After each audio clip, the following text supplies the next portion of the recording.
تيليفريك أكادير في مراحل التجارب الأخيرة باش ينطلق مباشرة بعد عيد الأضحى يوليوز 2022. السلام عليكم وأهلا بكم إلى فيديو جديد من قناة ومدونة أهلا أكادير أهلاأكادير.com.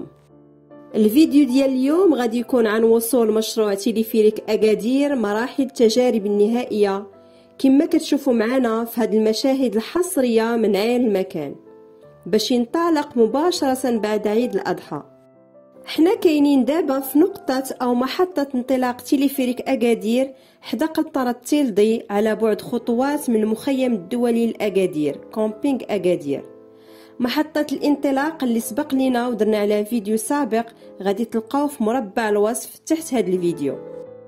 في المحطة أيضا غادي تكون 3 ديال الشبابيك للتذاكر وقاعتين للانتظار، منها واحدة خاصة بكبار الزوار VIP. في هذه المحطة أيضا للتذكير غادي تكون فيها أماكن لركن عربات التيليفريك ومواقف لسيارات الزوار ومكاتب ومقهى صغير. وعلى حساب معاينة عدسة أهلا أكادير من عين المكان بداية هذا الأسبوع، محطة انطلاق التيليفريك وصلت نسبة الأشغال فيها تقريبا أكثر من 95%. هذه الأشغال تسهر عليها جيش من العمال والتقنيين والحرفيين والمهندسين وغيرهم، أكثر من 950 فرد من مختلف التخصصات واقفين على قدم وساق باش ينطلق المشروع في وقته المحدد. هاد الأشغال كاينة فيها عملية تهيئة المدخل الرئيسي للمحطة والمحيط ديالو، إضافة إلى إعداد موقف ديال السيارات وتشجير المكان. التشجير اللي غادي يكون أيضا على طول مسار تيليفريك، أي أن المنطقة ككل غادي تعرف إحداث مساحات خضراء على شكل غابة غادي تكون المساحة ديالها حوالي 100 هكتار، إضافة إلى واحد المسار أرضي غادي يكون تحت مسار تيليفريك وغادي يكون مخصص لرياضة المشي. وغادي يكون هذا المسار ممنوع لغير الراجلين، وغادي يمتد على طول مسار التيليفريك في الأعلى، وغيتم التأتيت ديالو بالكراسي كمحطات للاستراحة والاستجمام، وغادي تكون فيه حتى الأشجار. سعر أو أثمنة تيليفريك أكادير غادي تكون ما بين 50 و 80 درهم ذهابا وإيابا، مع أثمنة تفضيلية خلال باقي السنة.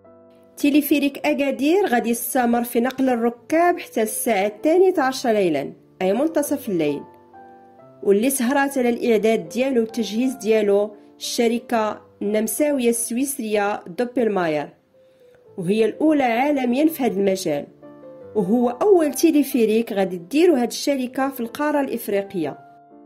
وغادي يكون وسيلة ربط سريعة 5 إلى 6 ديال الدقائق وآمنة بكل سلاسة بين محطة الانطلاق وقصبة أكادير وفلة، الموروث التاريخي للمدينة والمعلمة التاريخية اللي ترجع البناء ديالها إلى عهد الدولة السعدية سنة 1540 ميلادية على يد السلطان محمد الشيخ السادي. وفي نفس السياق بغيت نشير إلى أن قصبة أكادير وفلة حتى هي الآن في طور الصيانة والترميم وإعادة التأهيل، وغادي يتم فتحها في وجه العموم هي الأخرى في هذا الصيف في حلة جديدة، وغادي يكون قسم كبير منها جاهز هذا الصيف، وغادي تكون تتوفر على مطاعم ومقاهي ومتحف ومواقف للسيارات ومرافق أخرى. ورجوعا إلى عربات التيليفريك بغيت نشير أن الشركة المصنعة زودت المشروع بآخر جيل من العربات، وغادي يكون مجهز بتقنية الديلاين، وهي تقنية تضمن أقصى درجات الراحة للركاب وكتخلي العربات كتخدم بكل هدوء. ومجموع العربات غادي يكون هو 29 عربة تتهز 8 ديال الأشخاص، منها 4 العربات VIP غادي تهز 4 ديال الأشخاص. تيليفريك أكادير أو خط النقل عن طريق قاطرة معلقة بسلك كهربائي. معلومات إضافية سريعة: انطلاقة التيليفريك غادي تكون بالقرب من قنطرة تيلدي، بينما المحطة الأولى غادي تكون هي قصبة أكادير وفلة، تقريبا المسافة ديال 1700 متر في المدة ديال 6 ديال الدقائق فقط، في حين محطة الوصول غادي تكون هي دالياناند. الشطر الثاني أو الخط الثاني من تيليفريك غادي ينطلقوا الأشغال فيه السنة المقبلة، وغادي يربط ما بين أكادير وفلة ودانيالاند المنتجع السياحي الضخم القادم في أكادير. التكلفة الإجمالية للمشروع هي 400 مليون درهم. إلى هنا غادي نقول لكم إلى اللقاء في فيديو قادم قريبا إن شاء الله. شكرا لكم على المتابعة، فرجة ممتعة.